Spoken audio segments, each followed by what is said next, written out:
يا تارين يا تارين يا تارين يا تارين شايلنا شايلنا. Kondisikan saat membaca Ya Hayyu Ya Qayyum kepada Allah Subhanahu wa taala. Sebagaimana di dalam sebuah hadis disebutkan bahwa mereka yang membaca Ya Hayyu Ya Qayyum, memperbanyak membaca Ya Hayyu Ya Qayyum, di antaranya siapa yang membaca Ya Hayyu Ya Qayyum 40 kali sebelum salat fajar, seperti yang kita baca tadi. Apa kata Nabi SAW? Bagi mereka yang melakukannya, Allah akan hidupkan hatinya pada saat, masa, dan zaman di mana banyak sekali hati manusia mati. Bukan badannya yang mati, badannya hidup, badannya bersih, badannya cantik dan bagus, badannya penuh dengan perhiasan, badannya memangku simbol-simbol jabatan yang tinggi, tetapi tidak semua yang baik dohirnya, yang hidup dohirnya, hidup pula batinnya, hidup pula hatinya. Akhir zaman, ini adalah akhir zaman, saudara. Ini adalah akhir zaman di mana tanda-tanda datangnya hari kiamat sudah semakin jelas, sudah semakin mendekati kita. Setiap hari kita adalah waktu di mana lebih mendekat kepada datangnya hari kiamat.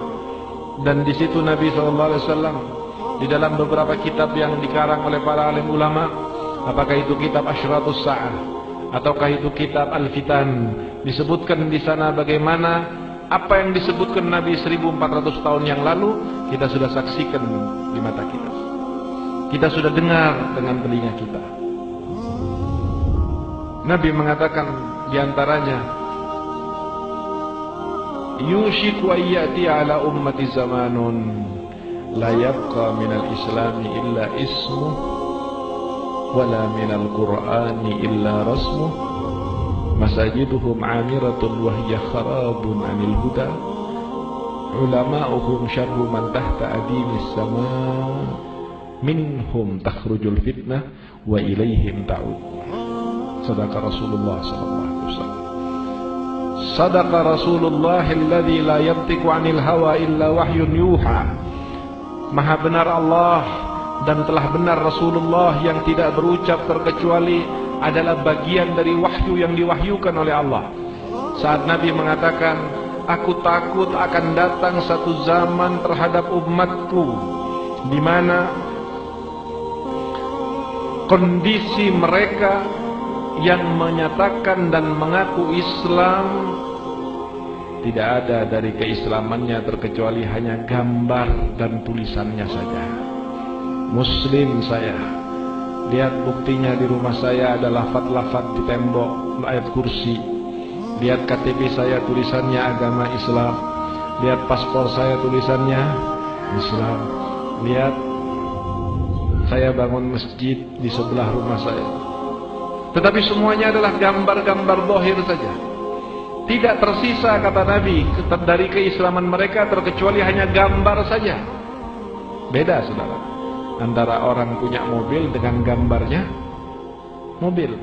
Beda, saudara, antara orang yang berada di meja makan dengan makanan dan mereka yang hanya memegang gambar makanan. Bisa kenyang tidak? Gambar minuman dengan minuman beda. Gambar mobil dengan mobil yang asli beda. Kalau mobil asli bisa menyampaikan kita, bisa kita kendarai, bisa dibuat kita untuk pergi ke sana dan kemari, tapi kalau gambarnya nggak bisa. Gambar minuman tidak bisa menghilangkan haus. Gambar makanan tidak bisa mengenyangkan. Gambar rumah tidak bisa ditempati, karena itu adalah gambar. Dan Nabi mengatakan, aku takut suatu saat akan datang kepada umatku di mana Islam bagi mereka hanya tinggal gambarnya saja.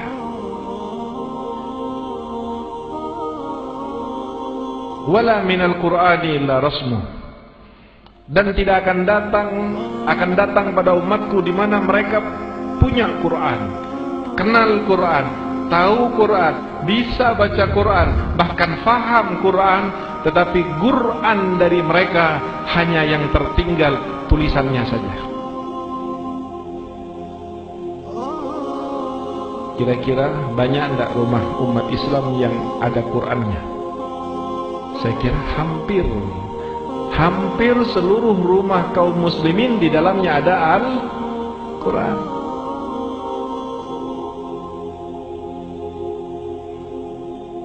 Mudah-mudahan setiap rumah yang ada Qurannya juga membaca Qurannya.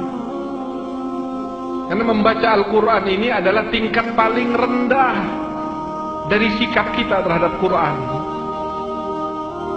Orang munafik baca Quran, saudara, tetapi dia munafik, tidak dianggap iman oleh Allah Subhanahu wa Ta'ala. Dia baca Quran. Lah kalau sudah Quran saja tidak dibaca, mau kita bilang apa orang ini? Bahkan terkadang Quran ada di rumahnya, tetapi bacanya Ramadan saja. Kalaupun Ramadan dibaca, yang Ramadan adalah syahrul Quran, dibacanya bukan setiap hari, dibacanya di awal Ramadan, pertama, kedua, 1-2 lembar ditaruh lagi. La haula wala quwata illa.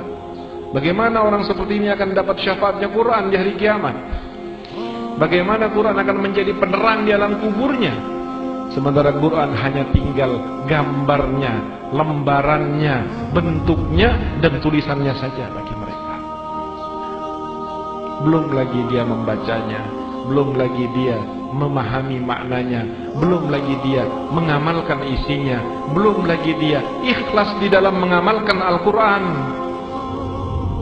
Membaca saja tidak kita perjuangkan, membaca saja tidak kita biasakan, bagaimana kita bisa memahami, bagaimana kita bisa mengamalkan, bagaimana kita bisa ikhlas dalam mengamalkan. Kalau membaca saja kita sudah dihalangi oleh Allah, na'udzubillahi min dzalik. Kadang-kadang saudara yang dirahmati oleh Allah, jangan kita berpikir bahwa biasa saja saya tidak baca Quran, biasa saja saya tidak ke masjid, biasa saja saya tidak ke majlis ta'lim, biasa saja saya tidak salat, biasa saja saya tidak bersolawat kepada Nabi, enggak ada pengaruh buat saya. Jangan berpikiran seperti itu, tetapi fikirlah sesuatu yang lebih menakutkan tentang sikap-sikap tadi, bahwa ketika kita tidak baca Quran, ketika kita tidak salat, ketika kita tidak khusyuk, ketika kita tidak bersolawat, bukan kita yang tidak mau, tetapi jangan-jangan Allah yang tidak mau kita dekat dengan Quran. Allah yang pisahkan kita dengan salat, Allah yang pisahkan kita dari khusyuk, Allah yang jauhkan kita dari salawat kepada Nabi Muhammad SAW. Apa keinginan Allah Subhanahu wa Ta'ala? Di dalam Al-Quran sudah banyak ayat-ayatnya disebutkan Jahannam khalidina fiha. Mereka akan kenal dengan neraka Jahannam nanti. Mereka tidak akan melihat sorga, tidak akan mencium bau sorga, tidak akan memasuki sorga, tidak akan menikmati sorga. Kenapa? Karena sudah mulai saat di dunia dia telah dijauhkan oleh Allah dari kebaikan-kebaikan Quran, kebaikan zikir, kebaikan salat, kebaikan majlis, kebaikan masjid, kebaikan qiyamul lail, kebaikan birrul walidain, kebaikan silaturrahmi, kebaikan sedekah, dan ada ribuan kebaikan yang orang ini dijauhkan oleh Allah.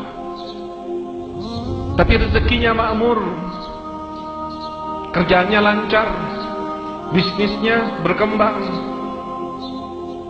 Apa kata Quran? Wa sanastadrijuhum min haitsu la ya'lamun wa umli lahum inna kaidi matin.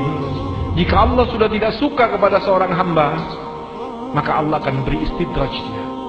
Allah akan lulu, Allah akan umbar.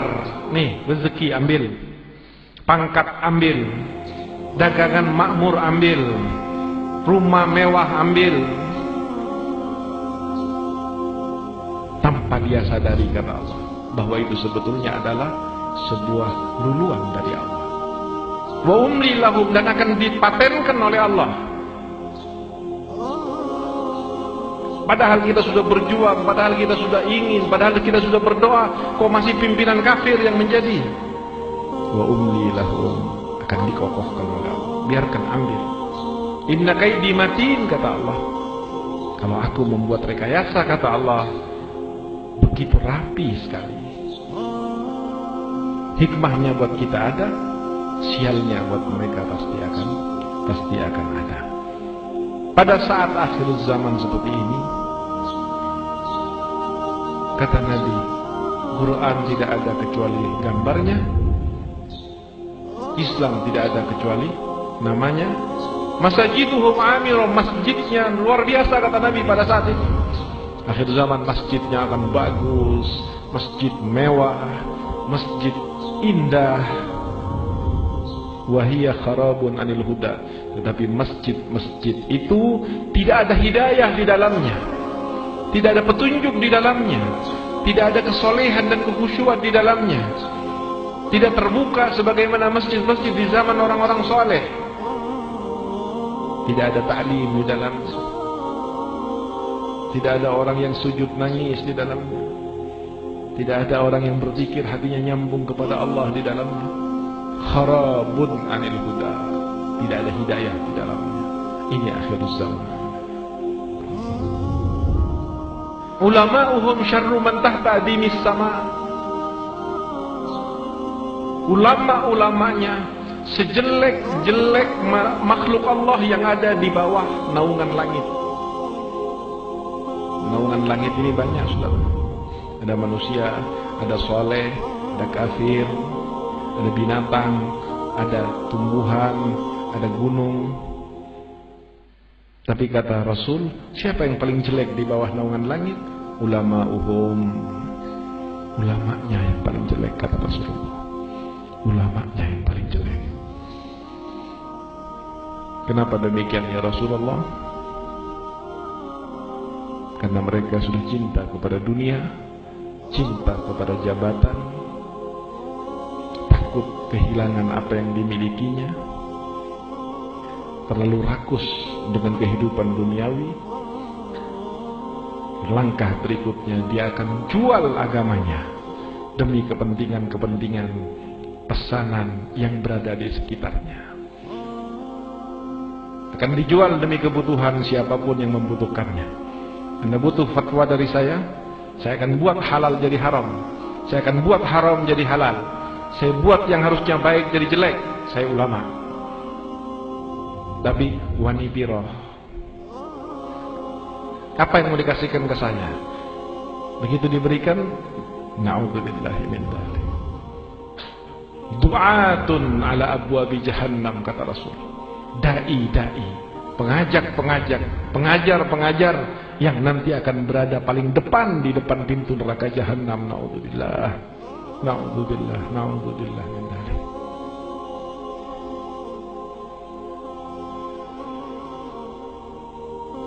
Zaman fitnah seperti ini, kita serba salah. Kepada siapa kita akan percaya? Kepada siapa kita akan belajar? Kepada siapa kita akan ambil agama ini?